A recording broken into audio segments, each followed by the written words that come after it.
তো বন্ধুরা হয়তো আমাদের তোমরা বিলে মনে আপাতে করছো যে বিলে প্রচুর হয়তো পরিমাণে জল জল, নেই, এই এখন জল জল এখানে কোথায়?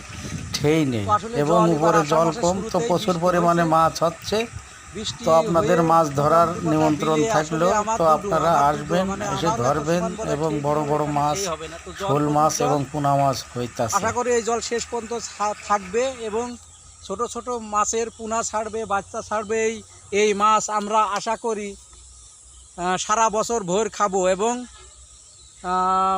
মোটামুটি কথা জল আসলে থাকবে বিলে, জল জল আসলেই থাকবে, জল থাকতে হবে। আসলে মাছে জল যদি না থাকে তাহলে মাছ তো আসলে থাকবে না, মাছ পুরা ছাড়বে, আসলে ডিম পাড়বে এবং মাছ আবার নতুন করে জমকাবে। তো যাই হোক, মোটামুটি কথা মাছ, ছোট মাছ আসলে বড় মাছের পাশাপাশি ছোট মাছও খুব ভালো। আর এখন সচরাচর বড় মাছ সব মনে করেন যে ওই কৃত্রিম উপায়ে তৈরি করছে, সেটা হলো ফিড দিচ্ছে, ফিশ। আসলে ফিশ একটা ফিশ খেয়ে কিন্তু মাছ খুব দ্রুত বড় হয়ে যায়, কিন্তু সে মাছে কোনো স্বাদ নেই। তবে বিলের মাছ খুবই স্বাদ। তো আমি কালকে জাল পাটছিলাম, তা জিএল মাছ দুটো তিনটে, জিএল মাছ দুটো তিনটে পাকাল আর পুঁটি বাজছিল, মোটামুটি কথা আমার চলে গেল। তো আসলে বিলের মাছ ধরে খাওয়া খুব মানে একটা আলাদা, ঠিক আছে।